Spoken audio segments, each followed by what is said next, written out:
दूल्हे का फूफा। अरे रिन्नी बहू, तेरे फूफा ससुर आ रहे हैं।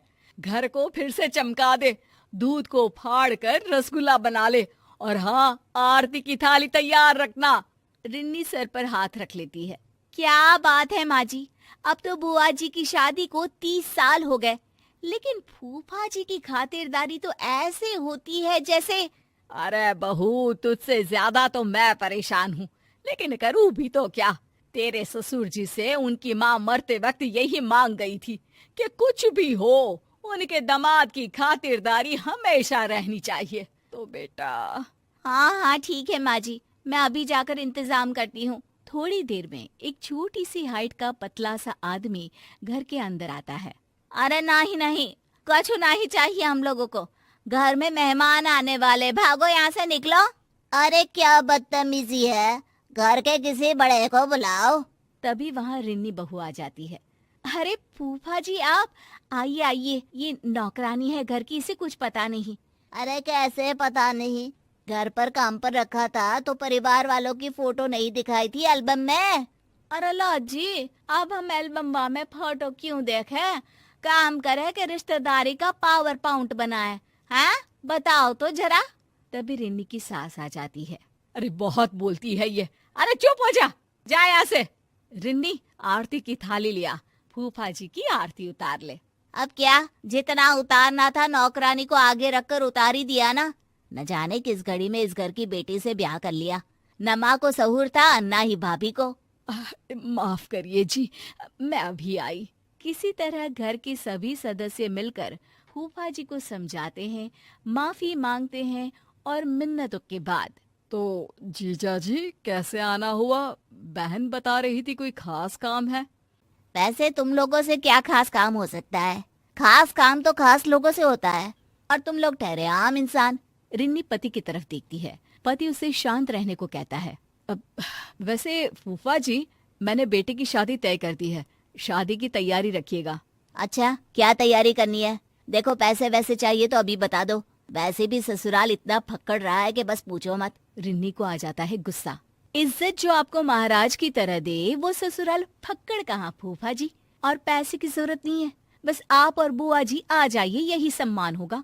आ जाएंगे, लेकिन कौन है लड़की वाले? और हाँ, मेरे जैसे ससुराल में शादी तो नहीं कर दी। अरे जीवन भर बीवी को तौर तरीके ही सिखाते रह गए। देख लो, लड़की के बाप से बात कर लो, क्या क्या दे रहे हैं। कहीं ऐसा ना हो हम लोगों की तरह तुम लोगों को भी कुछ ना मिले सिवाय लड़की के। सभी को फूफा की बात पर गुस्सा आता है, लेकिन करते भी तो क्या। मरी माँ की आखिरी ख्वाहिश को मानकर शांत रहते हैं। उनके जाने के बाद मैंने जीवन में ऐसा आदमी नहीं देखा। कुछ नहीं होता था इन लोगों के पास। बाबूजी ने बिजनेस शुरू करवाया, पैसे देकर घर खरीदवाया, बिजनेस का गुण सिखाया, और आज अपने ससुराल को भला बुरा बोल रहा है। पर माँ, बुआ कुछ क्यों नहीं कहती? उन्हें तो स्टैंड लेना चाहिए ना अपने मायके के लिए। अरे क्या करे वो बेचारी, जब से शादी हुई है उसकी तो किसी ने सुनी ही नहीं। बस घर का काम और पति की हाँ पर हाँ। कभी माँ बाप ने सिखाया ही नहीं कि अपने हक के लिए खड़े हो। रिन्नी और सास के बीच आई गई हो जाती है कि एक रोज रिन्नी के ससुर जी कहते हैं, अरे क्या क्या तैयारियां चल रही है शादी की? वो क्या है ना, कमला बुआ आ रही है, फोन आया था।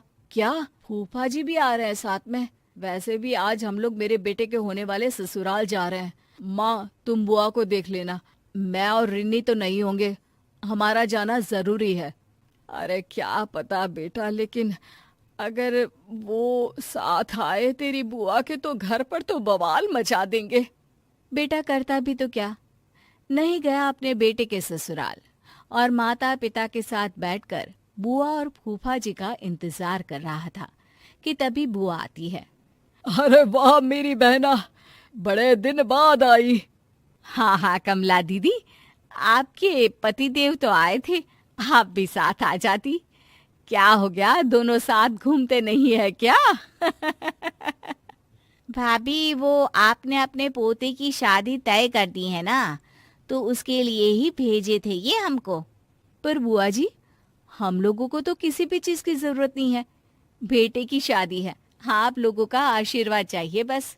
भाभी की बात सुनकर बुआ की आंख में आंसू आ जाते हैं। अरे दीदी मायके आई हैं, खुश होइए। बिटिया मायके आकर फ्री होती है और आप हैं कि मन में भार ली हुई है। क्या हो गया बताइए। अरे क्या बताऊं भाभी, इन्होंने ही भेजा है।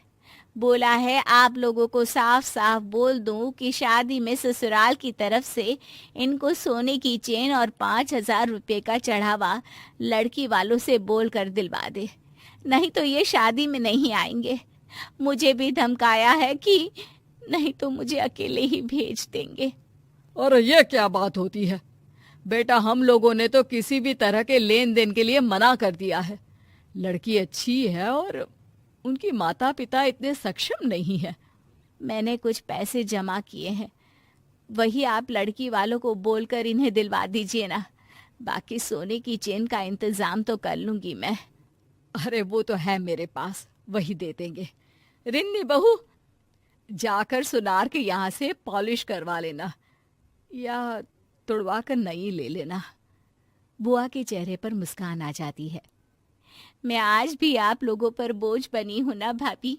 अरे कैसी बात कर रही हो, माँ पापा नहीं है तो क्या हुआ, तेरा भाई और भतीजा तो है ना। जीजा जी को बोलना सब कुछ मिलेगा, परेशान ना हो बस। शादी वाले दिन लड़की के पिता कहते हैं, ये लीजिए भाई साहब, ये पैसे और सोने की चेन। वैसे आप लोगों की औकात क्या इतना ही देने की है? और क्या क्या दे रहे हैं आप लोग दहेज में? या आपकी शादी भी ऐसे ही हो रही है जैसे मेरी हुई थी, फक्कड़। नहीं नहीं भाई साहब, हम लोगों को बिल्कुल लालची लोग नहीं मिले। बहुत ही समझदार हैं ये लोग, लड़की को ही दहेज मानते हैं। लेन देन के नाम पर भी सिर्फ यही लिया है जो आपके हाथ में है। हम तो खुश नसीब है कि हम लोगों को कोई मांगने वाला नहीं, ससुराल के कंधे पर रहने वाला दामाद नहीं, बल्कि अपने बल पर अपनी बीवी को संभाल लेने वाला दामाद मिला है। ये सुनकर फूफा जी का मुंह उतर जाता है और उसके बाद फिर वो कभी कोई डिमांड नहीं करते